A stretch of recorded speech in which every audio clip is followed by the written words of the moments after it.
pledge allegiance to the flag of the United States of America and to the republic for which it stands, one nation, under God, indivisible, with liberty and justice for all.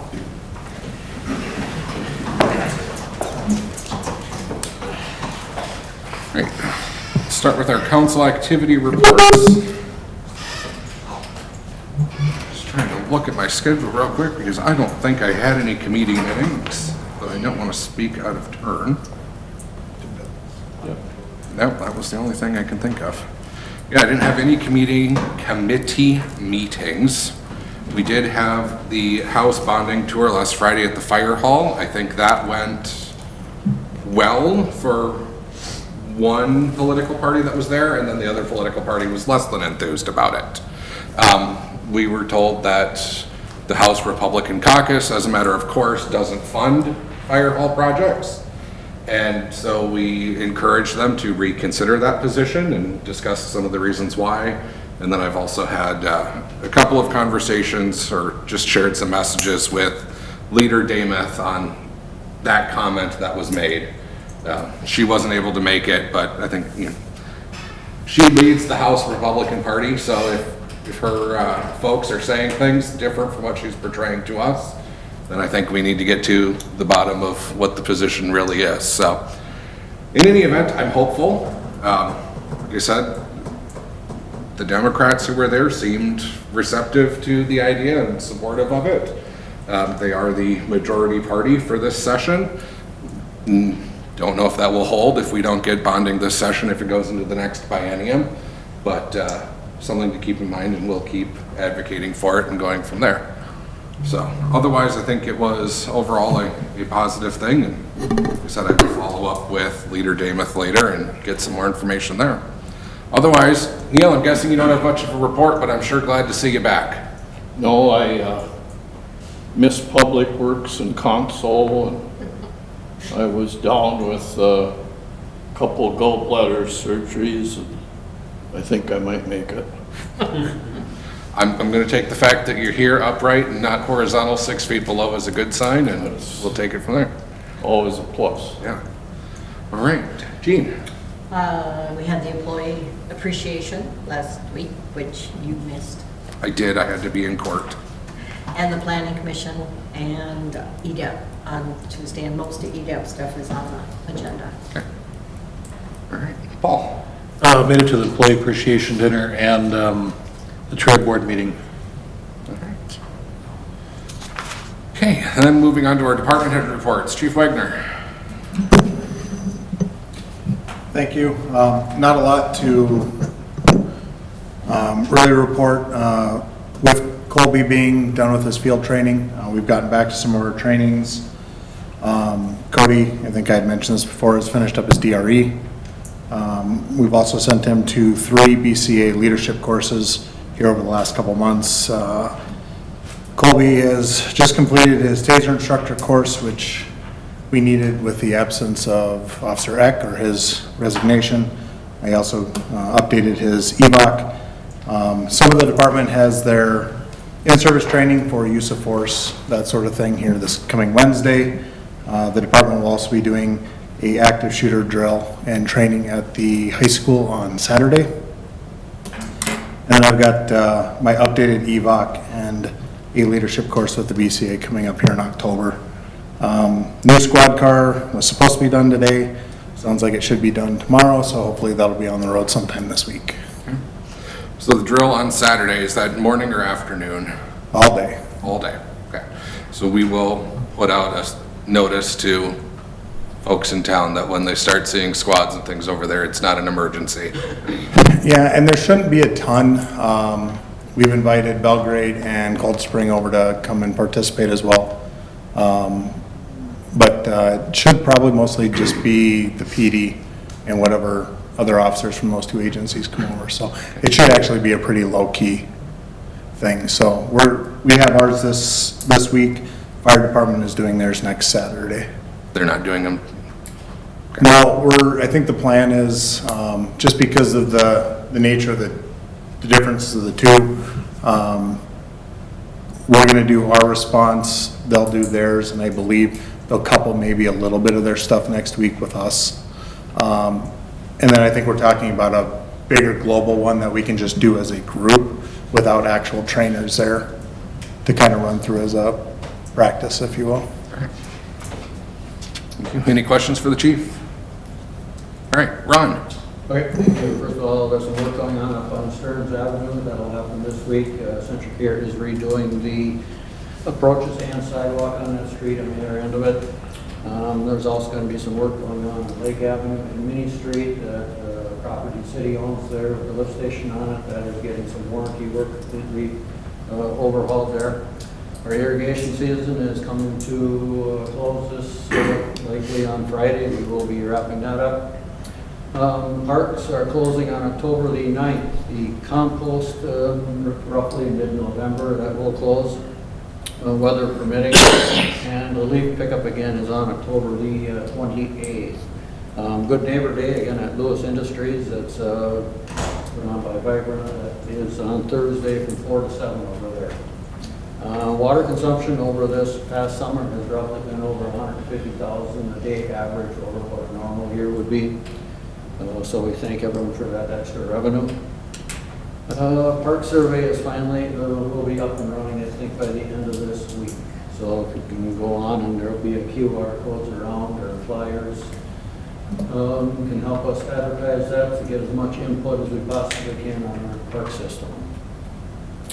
And also then, we do have it's a 3/4 ton pickup we're trying to replace since pre-COVID here. We hung on to it, it's going to be on its last leg this winter, so we may have to go out and purchase something straight off the market instead of using the normal process with the government discounts. It's really starting to see its age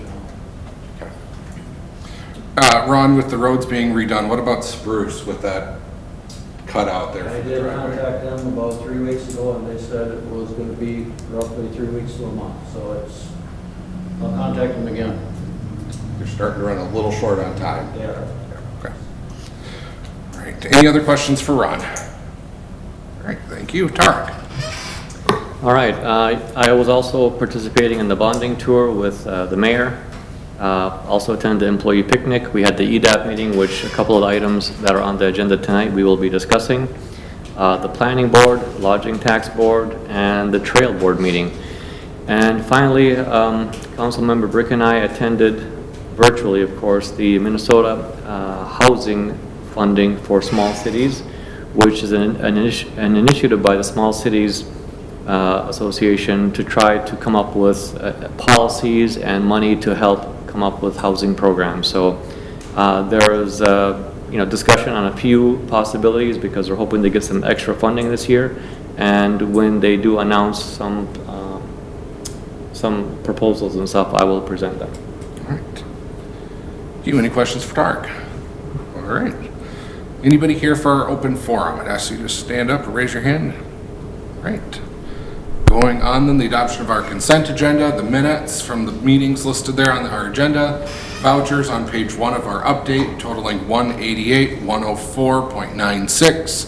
Be looking for a motion to approve the consent agenda unless anyone wants something pulled. So made. Motion by Hertzberg, is there a second? Second. Second by Soini. All those in favor indicate by saying aye. Aye. Opposed? None. Motion carries. All right, moving on then, under old business, we'll start with the wage study. I don't think the amendment to the personnel policies will take long. The variance will take up after our 6:30 public hearing, so that one will come out of order. And then we will move straight into the fire department and the temporary street closure so that those folks can get out of here. On the wage study, I will just say the notes are in here from the budget meeting. I did receive, and I will own up to it, a couple of requests from Jason, who's here in the gallery, wanting to meet and discuss it with me. I have been unable to fit that time into my schedule. So just as a matter of due course to you guys, if you want, I'm willing to table this and bring it back up so that we can try and meet before our next meeting. Unless you want us to just chat about it now and make a decision. I haven't been trying to blow you off. It's just every time I wake up and think how a day's gonna go, the last 3 weeks, it goes somewhere else. Table it and have a conversation. I think that would be my preference. All right. So is there anyone on the council that would have an opposition to tabling this for our next meeting? And I'll sit down with Jason as he requested and come back with some more information for then? Okay. No, do it. All right. Then we'll table that. Move on then. The amendment to the personnel policies on the cannabinoids. This is something that was carried over from our last meeting. It was after I had to step out, but I understand the chief suggested some language, and that this looks, this does address those concerns so that our police officers and liquor store employees are not violating the policy just by the fact that they are, doing their job. I didn't see anything concerning in here. It seemed appropriate to me. There's no discussion. The motion would be in order. I'll make the motion to approve the addition of the however you say it. Cannabinoid. Cannabinoid I don't know. language to the personnel policy, section 330, drug-free workplace. All right, so we have a motion by Soini as stated on the action sheet. Is there a second? Second. Seconded by Hertzberg. The trick, Gene, is to do a jury trial, and then you have to practice the word enough that you don't look a fool in front of the jury. No thanks. Ask me how. No thanks. All right, so all those in favor of approving the addition of the cannabinoid language to the personnel policies indicate by saying aye. Aye. Opposed? None? Motion carries. All right, I said we'll come back to the variance after our public hearing at 6:30, so moving on to Brad on the Relief Association audit. Good evening, Brad Melhott, Painesville Fire Department Relief Association. So our audit is finally finished. We'll jump right to page 33. Look under 2022 for the special fund. Net position at the end of the year is $653,946. And that number comes into play when you jump to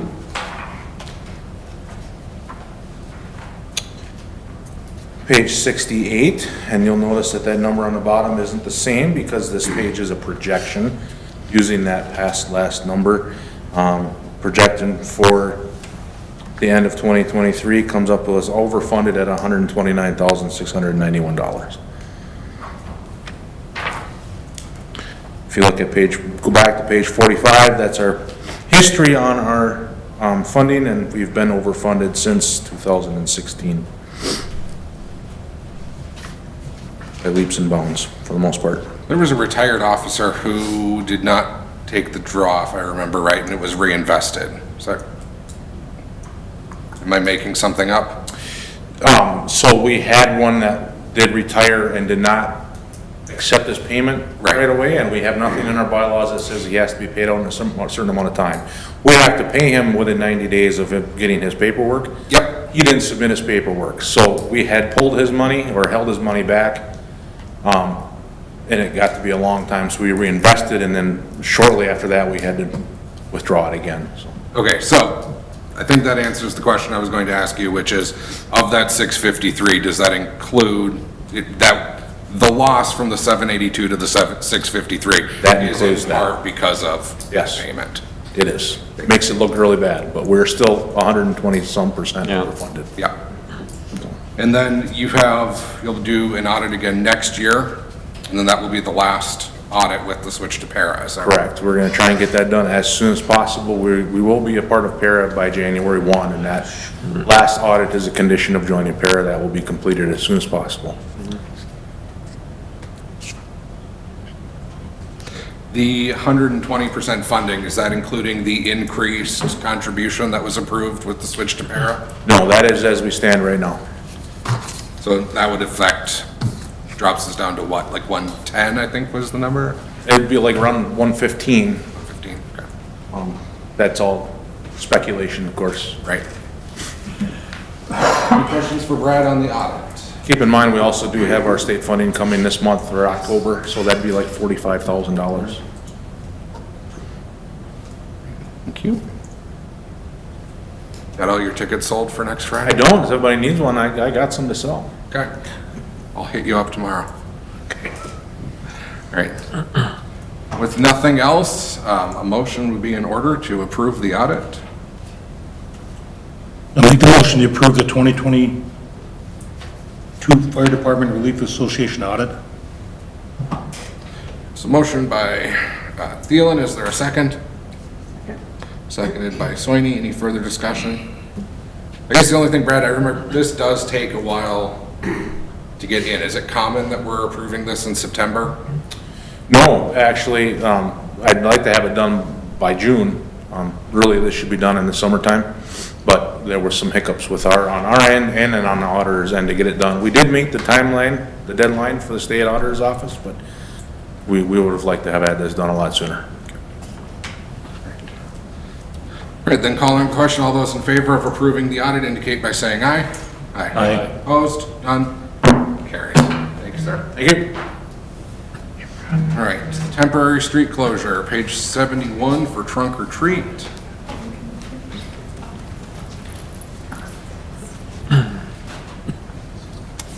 Jacob Bertram, Painesville Chamber Executive Director. Joined with me is the President, Donna Ponder, of course, and Kayla Lashmeyer, who are on our chamber board, and they're here tonight as well. Pretty standard street closure. We do this event every year. There was a question on what street exactly will be closing off, and that was my mistake, so I apologize for that. We will be requesting it to close off Stearns Avenue to Washburn Avenue. Just because we basically, on West James Street is kind of where we had the cars line up, and then continuing on West James Street is kind of where we have most of the games that we played as well. So Stearns Avenue to Washburn Avenue. All the businesses have been contacted, open on that Saturday about the event, and encouraged to have deals or specials or certain items out during that time to drive people into their business. It's free to enter your vehicle if you wish to do that. Just contact our office. Any questions? I'm good with it. Yeah, I will just say, would it make more sense to do Augusta to Lake? And I know we run into issues there with Washburn, but the only reason I ask is I think Allison's planning something to help ease some of the congestion with the community service center. So I was just wondering if it wouldn't make more logistical sense to go down Lake. Lake Avenue, you're suggesting? Yeah, to go, so to keep James Street closed, but instead of Stearns to Washburn, go Augusta to Lake, so move it a block east. A couple things in there. I guess we'll be having a food stand down by Shrubs Meats that they will be donating the food partly, and partly too, Washburn Avenue is kind of a tough road, being it's highly trafficked, to close off for a couple hours. We tried that a couple years ago, and I think we had some concerns that way. So that's why we kind of moved it down to the west side of Washburn.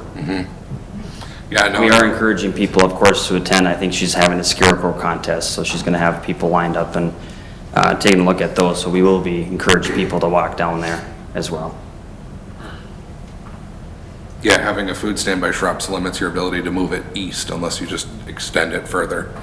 Right. But I know in talking to her, she was thinking that the hope there is to keep the line from going down past Queen Bee's all the way down Augusta like it did last year, and sort of bringing people around more. Yeah, and the lineup itself, I mean, that was nothing in the direction of us. People just naturally gravitated towards that. Kind of their old preschool, elementary school days, lining up in the line and going and following the group. But we're going to try to mitigate that, of course, as well, to make sure that we're all kind of flowing and it's not just being congested in one area.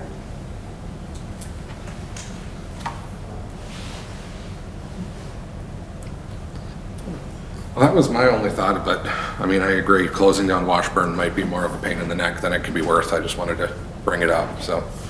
Has never worked to close Washburn. I know. For anything. No. No.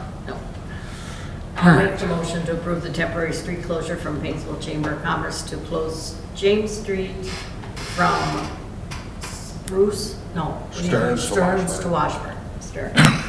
On Saturday, October 28th, from 11 a.m. to 3 p.m. All right, there's a motion by Soini, as stated on the action sheet, to approve the closure of James Street from Stearns to Washburn on Saturday, October 28th, from 11 to 3. Is there a second? Second. Seconded by Hertzberg. Any further discussion? All those in favor indicate by saying aye. Aye. Opposed? None? Motion carries. Right, thank you. We have a concept plan for the Joshua Flats plat, page 75 of our agenda. Received an application from Crayons and Crayons.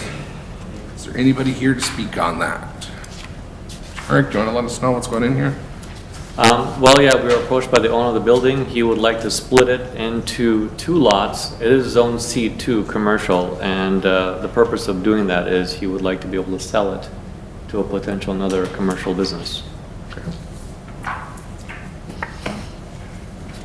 I think I chatted with Jennifer a little bit about this. The sale is not contingent on the platting of the property, right? That will No. occur regardless of the sale? Yes. Okay.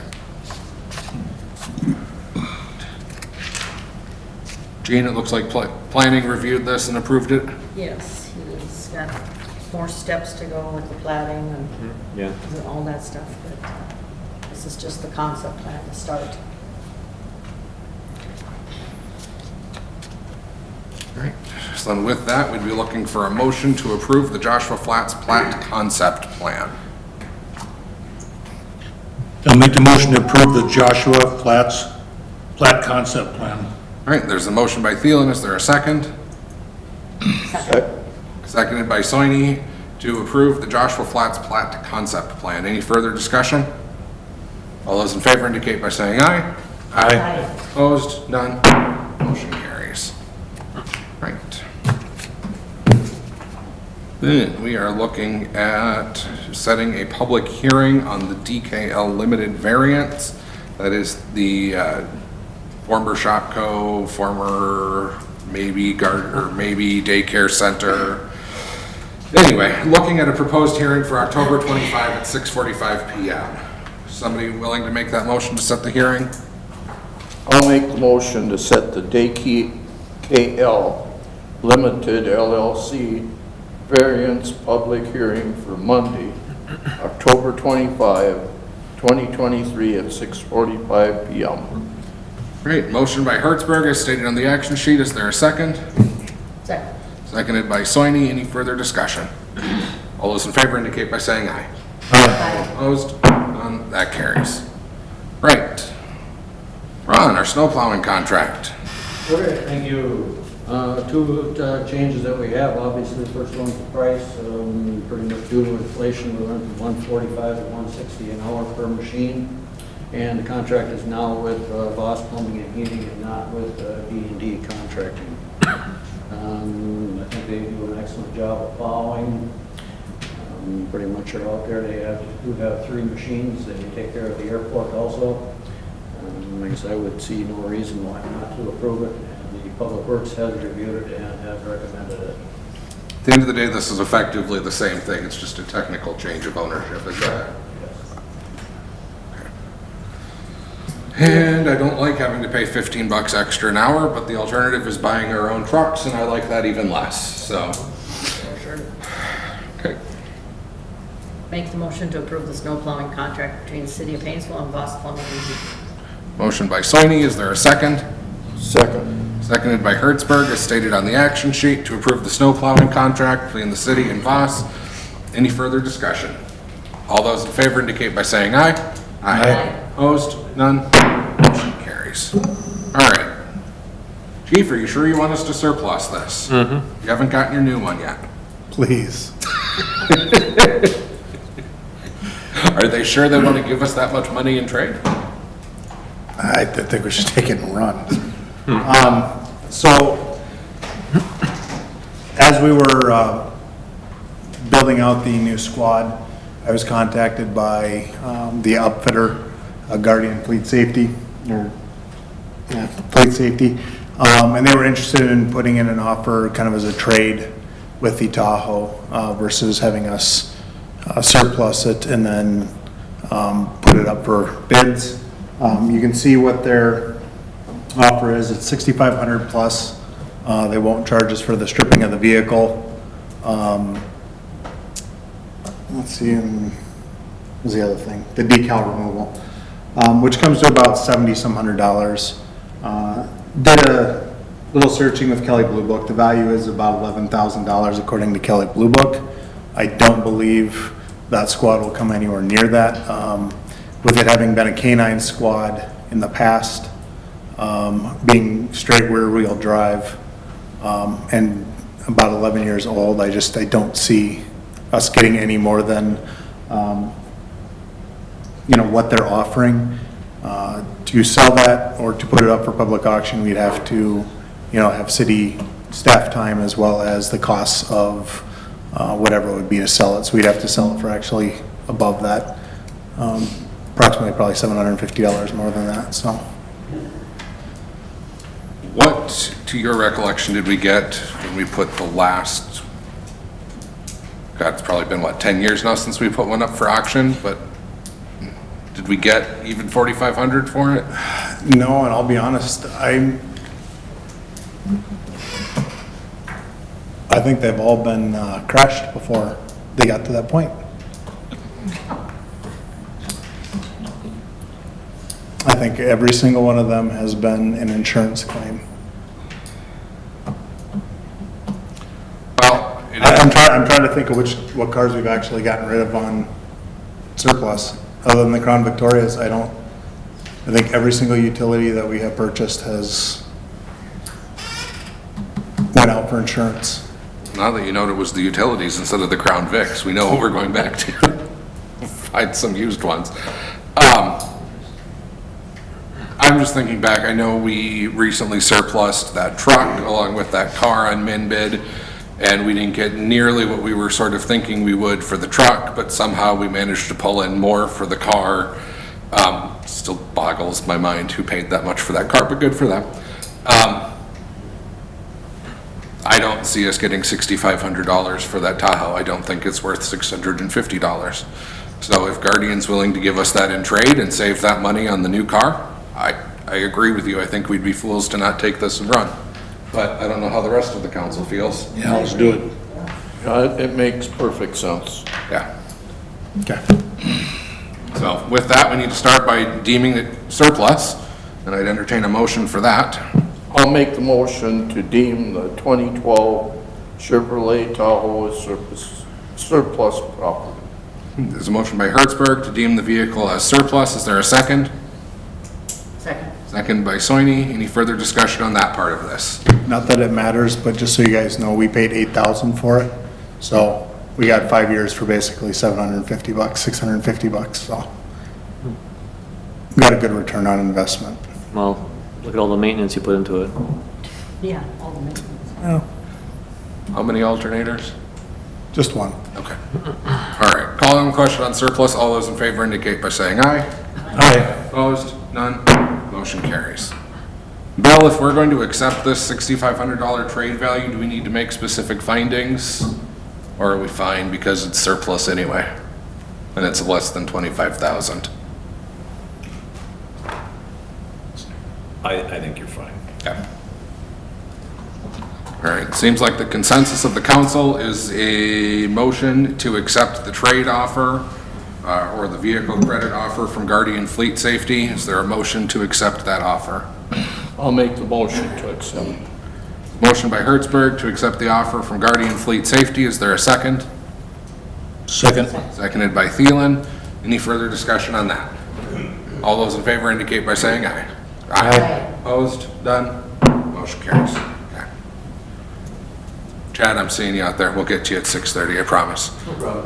Right. 1 minute. Going on to our update then, we'll take care of this, then we'll open our public hearing, the Corbin mortgage satisfaction, page 2 of our update. Mark, you want to tell us about this? First here.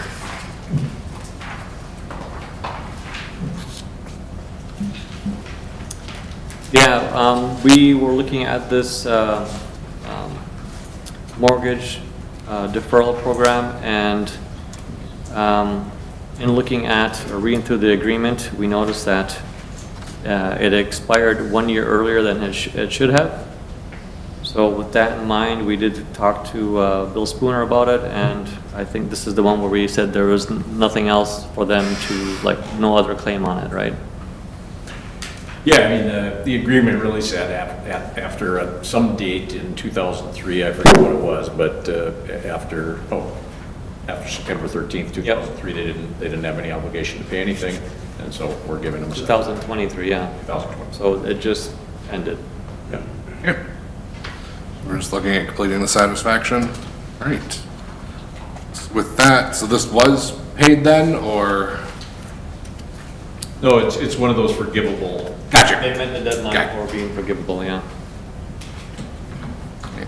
So then with that, since this is eligible for the forgiveness, we're looking for a motion to approve the mortgage satisfaction for James and April Corbin. I'll make that motion. So motion by Soini, is there a second?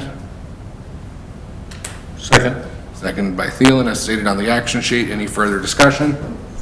All those in favor indicate by saying aye. Aye. Opposed? None? Motion carries. All right, then with that, we'll go back up to page 6 of our agenda, the variance request by Enterprises LLC, doing business as Bierman Garage Doors. We'll recess our business meeting, open the public hearing on that. Chad, I would invite you to the podium. And,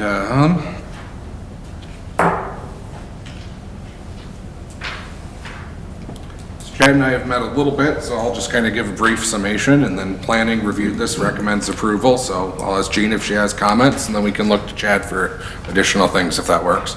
Chad bought the former car wash and storage sheds over by Dollar General, looking at demolishing the building and constructing a garage door retail shop and installation.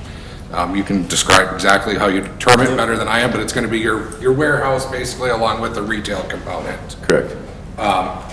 Looking at building on that area and constructing there. The rub is that it sits in the Shoreland Overlay District, which he didn't know about when he purchased it.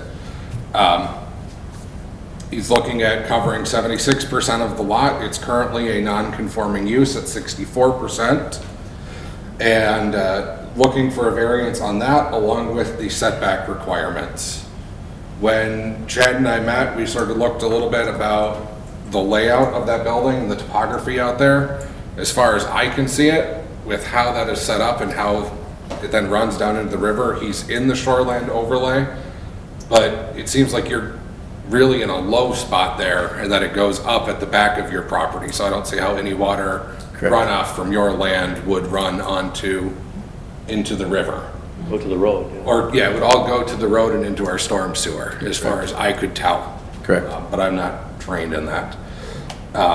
The other thing is, of course, the property that's there, the sheds and stuff like that, even though they're only covering 64%, are in far worse condition than what Chad would be building. And I worry about what chemicals might be leaching out of that concrete and into the groundwater that's there now. I don't know if the picture is included in here. I can't remember if they show the inside of the shed with all of the oil stains and such, but that building is in real poor shape. Finally, in looking at the setback to the rear, Chad and I talked a little bit about how it's sort of uniquely situated with a commercial property right to the rear instead of a residential or something like that, with a fence right up there at the back property line. So whether or not 15 or 20 feet makes a difference, I didn't see it as an issue because again, it's uniquely situated where it's next to a commercial, sort of in the middle of a residential development in the Shoreland Overlay. Anything that you think the council should know? We appreciate you thinking about coming to town here. Of course. I guess the only thing that I said was that, like you said, because of the unique properties of the lot, it would be a conforming lot if it were not in the Shoreland District. You know, if it was in a C2, my building would only be covering about 30%, which is well under the 50% of the commercial lot, or C2 zoning. So that was really the only thing that I had. And I will say, what I said, Chad didn't know about it when he bought it. He had been talking to our building inspector who told him he was in the clear until he came and applied for the permit and learned from the permitting officer that he was in the Shoreland Overlay. Correct. So it's not that you weren't doing your due diligence, which is kind of what my statement implied. I didn't want to put it on anybody else, but so. I will. I appreciate you taking responsibility for it though, but Jean, did planning have anything? Pretty much what's been said. It's a non-conforming lot, and we're just happy to see something better on it, Yeah. tearing down the old one. nobody had a problem with it. It went right through. Does anybody else have any questions for Chad? Otherwise, I'll open it up for public comment. Okay. Thank you, Chad. Anybody else who's here for the public hearing on the zoning variance? Bill? Yes. By all means, if you wouldn't mind stepping to the podium, sir. I just had a clarification request, because I know that at one point it was discussed. On the numbers that we're looking at, is that still roof coverage plus overhang and not including asphalt? Is that still the current definition?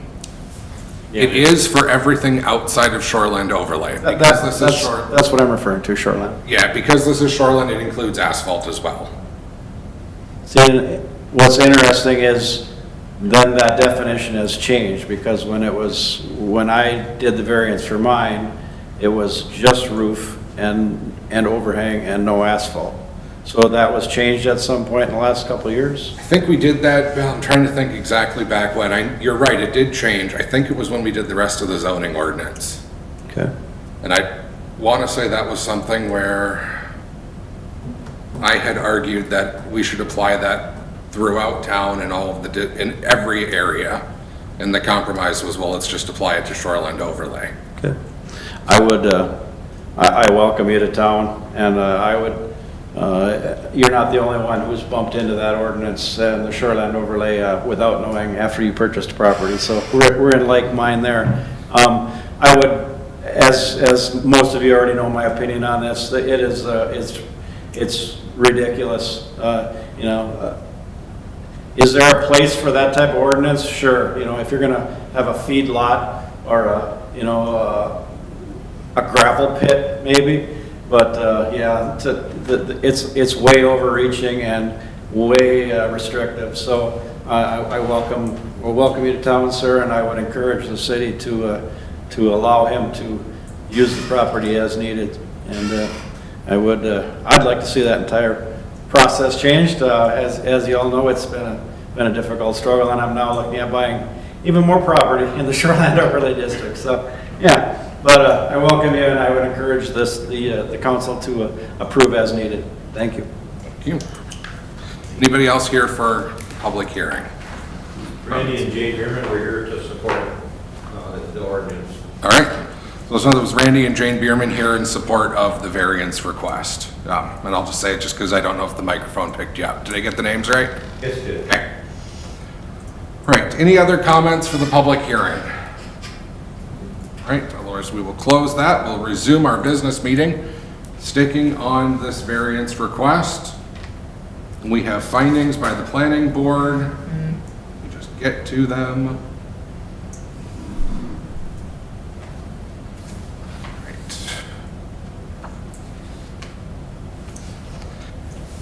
Planning board believes the strict enforcement of zoning ordinance in this instance would impose an undue hardship because of the two zoning districts the lots are within and the uniqueness of those. Difficulty requiring a variance for the property is due to circumstances unique to the property and not caused by the landowner because the lot lies within two zoning districts. Variance, if granted, will not alter the essential character of the locality. It will be in harmony with the general purpose and intent. It will not result in an increase in flood heights or additional threats to public safety, meets the minimum necessary, and that there is not a known flood hazard to this property. Therefore, the planning board recommended that the variance be granted. So with that, we are the Board of Adjustment, so does anybody take issue? We'll start first of all with the planning board's findings. Okay. I will go through our own findings here as they're stated in our agenda packet. I'm just kind of going to do them summarily. So step number 1, the Board of Adjustment adopts or rejects the report and recommendations of the planning board. Adopts. Adopts. Anybody object to us adopting? Okay. Therefore, then, based on that, does the council agree that strict enforcement of the zoning ordinance would impose an undue hardship?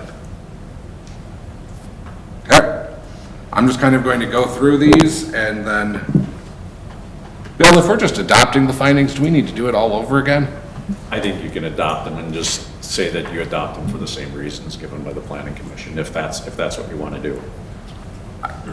I have no issues with the planning board's findings, and I think I'll open it up to the council and see if somebody wants to make a motion to adopt the findings of the planning board and for the same reasons set forth therein, or if we want to make our own specific findings. I'll make the motion to accept the planning board's recommendations. And make our findings to match? Correct. Okay. There's a motion by Hertzberg to adopt the findings of the planning board for the same reasons as they indicated. Is there a second? Second. Second by Thielen. Any further discussion? All right, all those in favor indicate by saying aye. Aye. Any opposed? None? Motion carries. All right, so then with that, We need to do the I motion. did have one more thing, Sean. yes, I would like to, if Ron could help me out with that, I'd like to camera the city sewer from my building to the street and see if the water line is, I mean, any type of bad shape. 'Cause once my building's up, I don't wanna redo anything again. can't imagine why. So if I have to pay to put plastic in, or if you guys help with that, or whatever the case might be, I would like to do that. See you, Bill. Thank you. Yeah, and that's something that our public works guys do with some regularity, is Okay. they're willing to do that, so. Sounds I'll leave that to him, but I don't think that's going to be an issue. Okay, so then with that, we've adopted and incorporated the findings of the planning board. Is there a motion to approve the variance, or excuse me, to grant the variance? I'll make the motion to grant the variance determination for CG Enterprises LLC doing business as Bierman Garage Doors. All right, there's a motion by Thielen to grant. Is there a second? Second. Seconded by Hertzberg. Any further discussion? All those in favor indicate by saying aye. Aye. Opposed? None? Motion carries. Thank you. Thank you, guys. Welcome to town. Thank you very much. Thank you. Are you taking notes for the paper? Yes. I figured. We'll take it. All right, on then back to our update. The EDAP Painesville Manufacturers Month, page 4. I guess it says Tarek, or I will give a verbal report, so I'll just take it. You take it, it was your idea. Yeah, it was my idea. But we talked about it at EDAP. After we met with Avon Plastics, you know, one of the things that Nick Damas shared with us at Avon is one of the issues facing Painesville is the negative press that we've received over the years, in terms of, not from the press. Yeah. But just in general. You know, I don't remember who I was talking to a few weeks ago, but I said, I'm from Painesville, I don't know if you've ever heard of it, and of course they said, yep, Better Light. There's other things here too.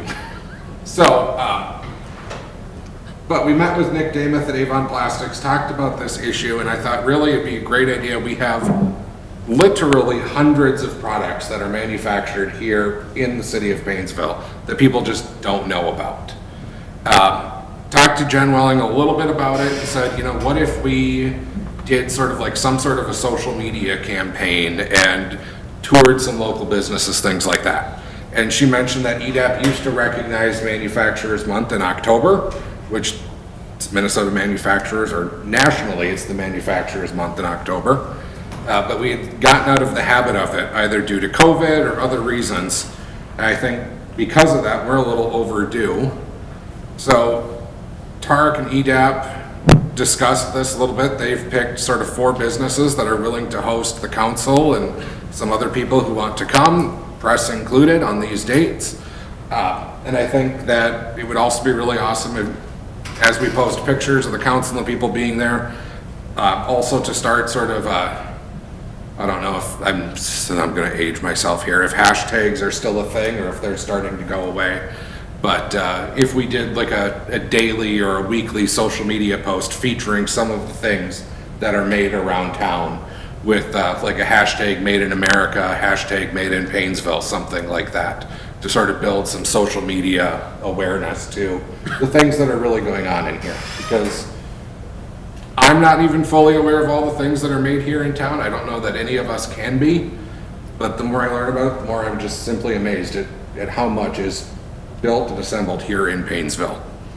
So with that, EDAP has agreed to provide a meal for all attendees.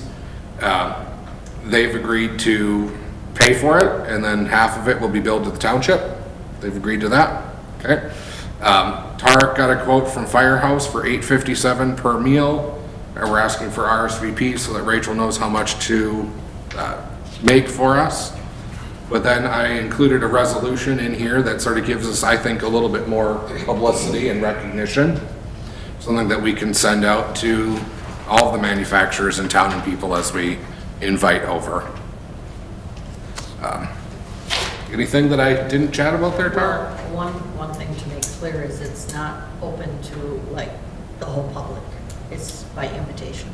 Right, the luncheons are by invitation only, and that's largely because there's a cost to the food, so we need to know how many people to prep for. Well, plus the companies stressed to me that they can't accommodate huge numbers of people. Right.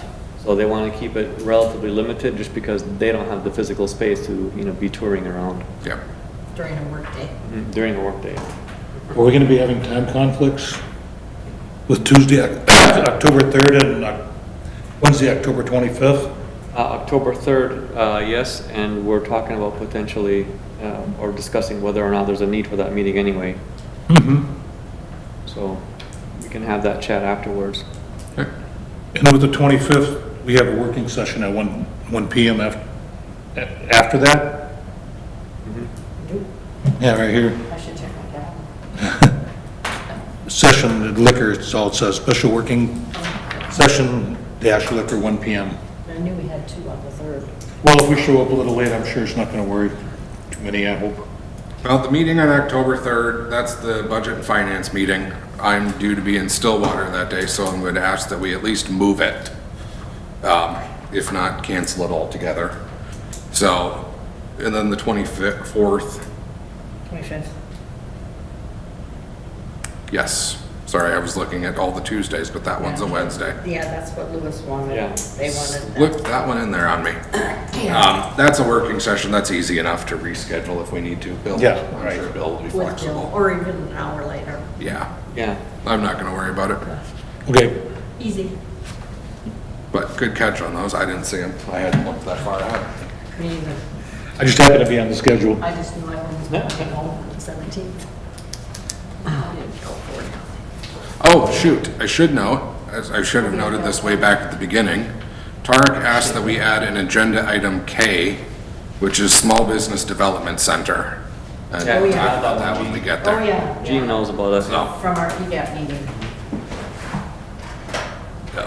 before I forget yet again, that's on there. So at this point, if there's any further discussion on the Manufacturers Month, we can entertain that. Otherwise, a motion to approve the resolution or a motion to provide lunch would be in order. I'll make the motion to approve Resolution 2023-24, declaring October 2023 as Painesville Manufacturing Month. Okay, motion by Soini to approve the resolution. Is there a second? Second. Second by Hertzberg. Any further discussion on that? All those in favor indicate by saying aye. Aye. Aye. Any opposed? None? Motion carries. All right, motion to provide lunch and approve it from Queen Bee's, from Firehouse. I'll make the motion to provide a lunch for all attendees of the Manufacturers Month locations, with monies coming from the EDAP fund and half of the cost to be billed to Painesville Township. All right, there's a motion by Thielen as stated on the action sheet. Is there a second? Second. Second by Hertzberg. Any further discussion on that part? None? All those in favor indicate by saying aye. Aye. Opposed? None? You. Tarek, on the interest rate ceiling, page 6 of our update. We had a lengthy discussion and debate at EDAP regarding the EDAP loan interest rates. As you know, the interest rates are prime plus 0.25%. So with prime rising so rapidly over the past year and a half, right now prime is 8.5, which means EDAP loans are 8.75. And the discussion was that, EDAP loans are not supposed to be market competitive. They're supposed to be enticing and supposed to be like an incentive for businesses to want to come here and grow here, et cetera. So the suggestion from EDAP or the recommendation is to to still keep the prime plus 25 or prime plus a quarter, but cap that rate at 5.5%. So right now, of course, with prime being well above 5.5, the maximum interest we will charge on an EDAP loan would be 5.5%.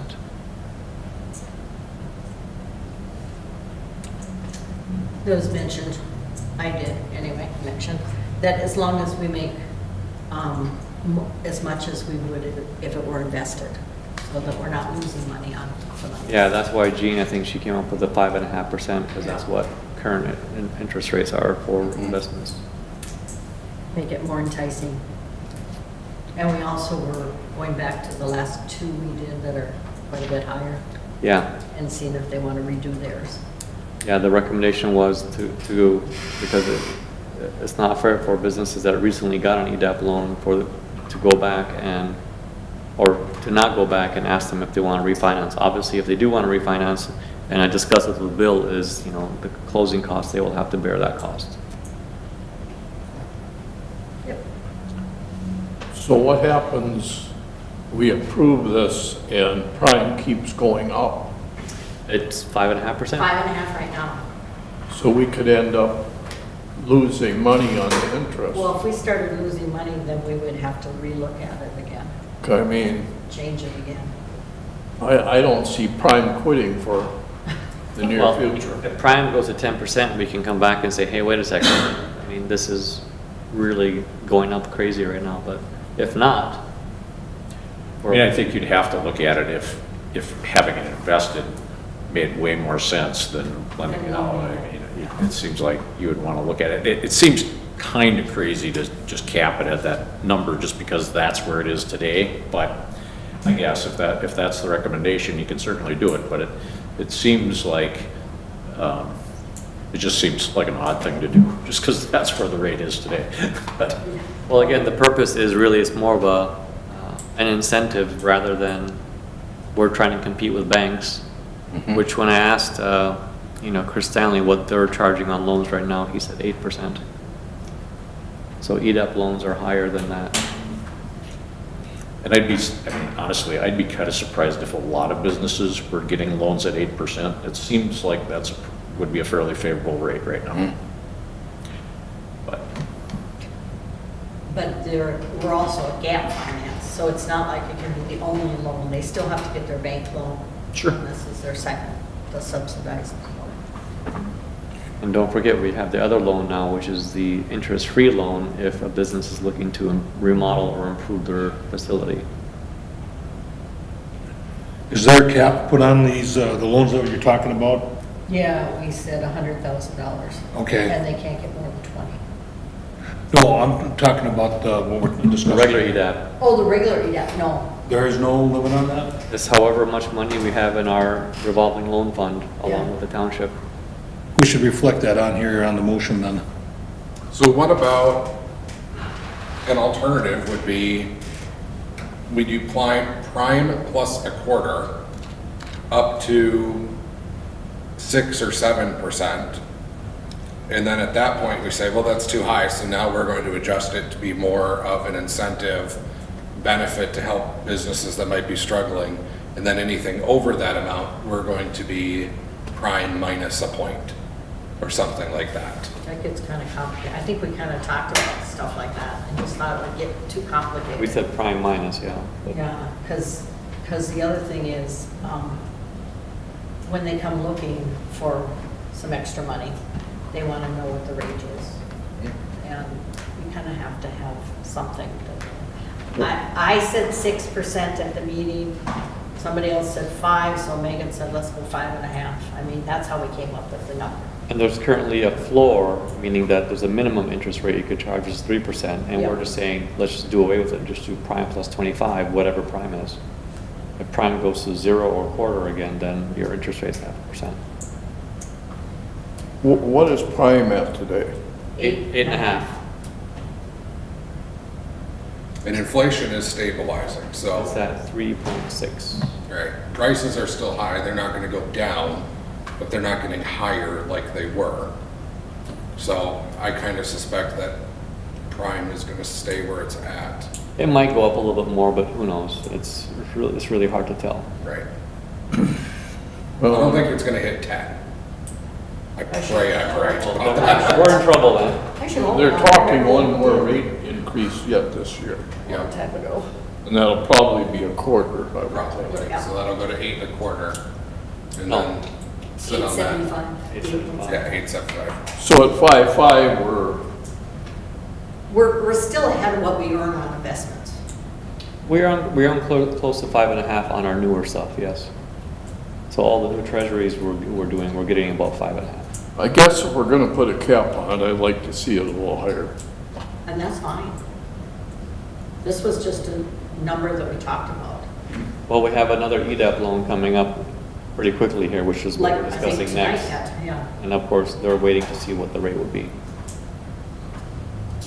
I agree that it should be a little bit higher. And I'm torn because I think the EDAP is there to help incentivize businesses in order to settle in town.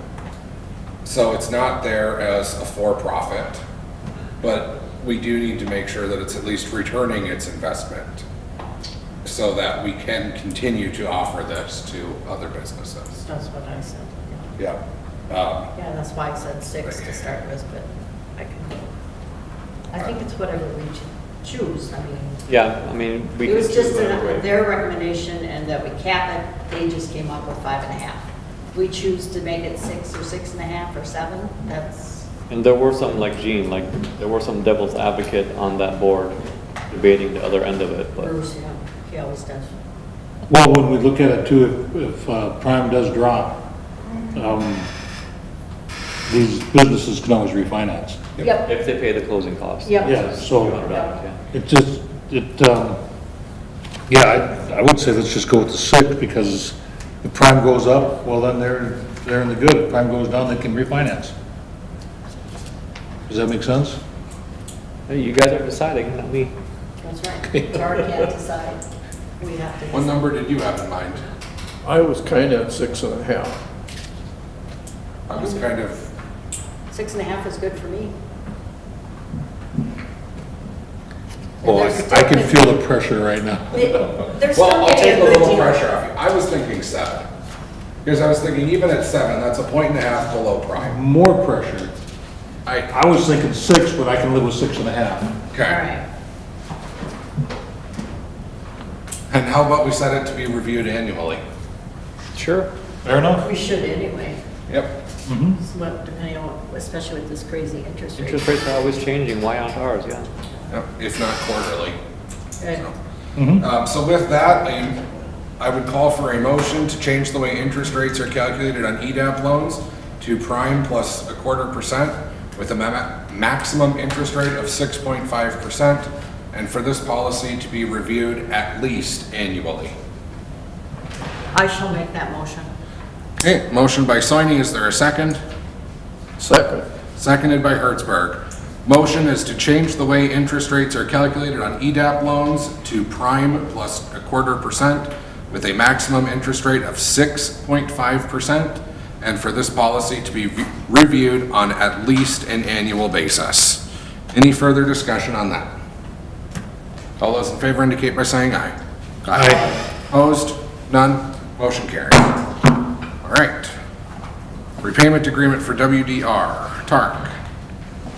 Yes, we need to come up, well, WDR is Avon Plastic, as you know, they are getting a loan to build a warehousing facility outside of town in the township, and we had approved their EDAP loan. They're looking for $300,000, which would be $150,000 from the city, $150,000 from the township, at an interest rate which looks like it'll be 6.5% now. And because it's at the 150 mark per entity, and Bill advised us that we need to have a subsidy hearing, which we did. And then there's one other point which we need to cover now, right, Bill? Right. Yeah, so there's a copy in your agenda packet of our business subsidy criteria, which didn't really get addressed. It really should have been addressed at the public hearing or following the public hearing, but it wasn't. So, I mean, one of the things that Tarek is saying is that WDR Properties LLC is Avon Plastics. I don't even know that. I mean, I haven't had enough contact with these people. I always believed that WDR Properties was a separate legal entity, but maybe I'm wrong. I don't know. So, and I don't know, I mean, I can see what they're building. Seems to be a large storage facility. I don't really know what it's for. Tark gave me a little bit of information about some, that they were going to employ a few people, and I forget the numbers exactly, but. Yeah, I can read it off here from them. It says here, Avon Plastics expects to add 3 to 4 additional jobs in the first year of the warehouse being built, and then another 1 to 2 jobs each year over the next 2 years. So that would be a total of 5 to 8 additional jobs over the next 3 years, with an average hourly rate between $20 and $23 per hour. Okay, so that's, as you know, if you look at the business subsidy criteria, part of it is job creation, and I can certainly work that into the agreement. The but-for test, we can address the fact that there's a good chance that they may not have located here if they hadn't gotten the subsidy, I guess. They may have gone elsewhere, yeah. There's really not any redevelopment. We're maintaining an existing business in town and adding jobs, I guess, so that's the third criteria. The use of the land, it's not in the city, so it's not, I can address it a little bit, but obviously the township's in favor of it because it's in the township and it's making commercial use of land in the township. The need for services, I'm a little confused on. I'm assuming that this capacity of this large facility is needed by Avon Plastics for, I don't know. Storing their finished product. Storing finished product. Cold storage, I think he said. Yeah, they may not even have water or sewer. Well, they'll need to have water They have storage to have tanks for the water sprinkler system that they must install. Yeah, so they will have a well. Okay.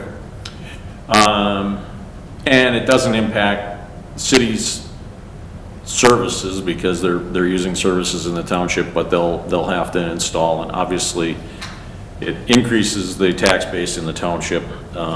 It doesn't generate anything for the city, but so it meets, I think often we just list what those criteria are in our agreement and then talk about which ones they're meeting, and they don't have to meet each and every one. Obviously, it's bare land, so it's not redevelopment, but I think it's fine. I'd like to clarify, what. Who the owners are? Well, or, I don't know. I think there's 2 separate entities there, WDR. I'm assuming WDR is building this building, but they're leasing it to Avon Plastics, I think, but nobody's ever told me. Okay. Yeah, I know one of the lots some of the lots they bought on Pomeroy or something, that's under WDR. Yep. And there was one that was a separate entity, another entity that was different than both those two, so I don't know. But we can probably find that out over the phone, Tarek, what how the relationship there works. But that's sort of my working assumption, is that WDR is the landowner and they're entering into a long-term lease with Avon Plastics, and Avon uses it for cold storage. But I'd just like to clarify. And then I'll draft a business subsidy agreement with that stuff included in it, and we'll have a mortgage and a promissory note, and I understand a couple of the principals will sign personal guarantees. Yep. And that should be about it. And then this will be ready for the next council meeting to review and approve? Yes. They know they want to close soon, okay. Yeah. And I know they're anxious to close. It'd be up to the council if they wanted to have a special meeting to approve paperwork, but I don't know. No. I haven't talked to They're them. closing this week. Yeah, But we can't move this quick if we just got this from we discussed it at EDAP last Tuesday. Right, and then we said we'd have it on the agenda tonight. Yeah, so it's kind of hard to have Bill prepare documents and bring them here. Right, We didn't have because it. they're, I think they said they're closing on Thursday. Yep. Plus the township as well, they'll need to approve and get Yeah, their they're stuff in meeting order. to do that. So that's why I think, just so we're not running all over the place, if we were to have it ready by the next meeting. I can have the paperwork in a couple days, but, it's probably not realistic to have it for Thursday. At least not for you to have a special meeting and all that, I mean. it seems- Well, the township is meeting tomorrow too, so I don't know how much time they need after as well. Yeah, okay. Well, I'll get on it and get it to you quickly so you can have a chance to look at it before the next meeting. I have one concern, is that it looks like that they're getting a loan for the 2.6 million plus another 300,000 for 51 acres of land, but only 4 is gonna be used for the building. Yeah. It almost seems like we're helping subsidize their land purchase to be renting off the farm. They already bought the land.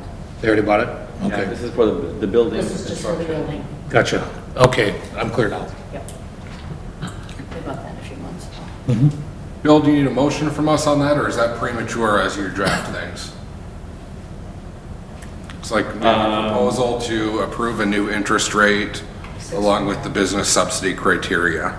Yeah, I'm fine. I mean, you don't want to approve it until you've seen the loan documents, but you all know what the loan is. I don't think it's not going to be any surprise. Okay, so we will not do anything on that tonight. We'll look for that in our It next just says We're agenda. approving the interest rate and the business criteria. Well, it For goes him without to saying do the now. loan documents. Yeah, I'll do them and And you'll they'll get have. at a for the- formal approval of the documents at a future meeting. Yep. So we can do this motion. I think we're good. If Bill's fine with it, let's just leave it. Okay.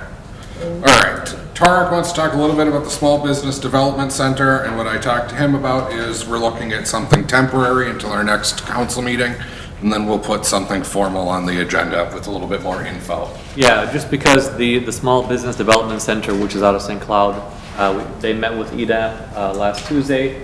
It is funded by the Small Business Administration, indeed, the Minnesota Department of Employment and Economic Development. And they offer free consulting advice to small businesses, startups, et cetera, helping write business plan, helping look for financing, helping with marketing, human resources, accounting. They have three CPAs on staff.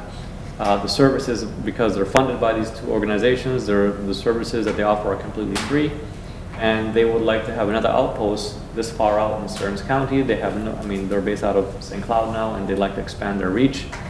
And when they reached out to us, I said, yeah, come on over and talk to us. And, one of the EDAP board members was familiar with them, and he says they do a great job. And they would like to have hold office hours here 1 day a week. And tentatively, they're thinking Friday. So anybody from the community or even outside the community that wants to come and talk to them about starting a business, they need help, they need assistance, that's what they're there for. So by housing them here, it kind of, helps us in our efforts to promote economic development. They aren't offering any rent or, No, they can either use the conference room or this will be empty. They're looking at Friday, so this conference room is hardly ever used on a Friday, or they can be here as well. And we're thinking have this at least an interim basis, and we'll get a more formal motion, I guess, for the next meeting. the only other question I have with their accounting, would that be taking away business from our local accountants? They give more advice. I don't think they do, they don't do the accounting for them. Okay, because that would have been a concern. They're just consultants, basically. With that, Tarek's asked, St. Cloud has remembered us on the west end of the county. Yeah. It's about time. Well, they said they sent letters out to all the communities in Stearns County, and Painesville was the only one that replied to them. Good enough. Looking for a place to have extra office hours. So they're very pleased with us so far. Right, so we're looking tonight to authorize the interim hosting of the Small Business Development Center here at City Hall. one day a week, and then revisiting this at our next council meeting. Yep, we'll come up with a more formal motion and stuff. Is there a motion to authorize the Small Business Development Center to host office hours here at City Hall? Sure. Motion by Soini, is there a second? Second. Seconded by Hertzberg, any further discussion? What hours are they thinking on Fridays? All day? All day, 8:30 to 4 on Friday. All right. So, yeah, we'll see how that goes. Anybody with a small business question, concern, needs advice, needs help, that's what they're here for, completely free. I love it. All right. All those in favor indicate by saying aye. Aye. Opposed? None? Motion carries. Right, we have some informational items, our in-code reports, financials, police department report, meeting schedules on page 103. That concludes the public business. We did receive a counter offer on the real property located at 311 Washburn Avenue. And if there's a motion by the council to go into closed session pursuant to Minnesota statute, section 13D.05, subdivision 3 of the open meeting law to discuss the counter offer on real property. I'll make that motion. Right, there's a motion by Soini to go into closed session to discuss the offer at 311 Washburn. Is there a second? Second. Seconded by Hertzberg. Any discussion? All those in favor indicate by saying aye. Aye. Any opposed? None? Right, we will go into a closed session to discuss the counter offer. You need Ron or Chuck? Yes, Yes. I do want Chuck.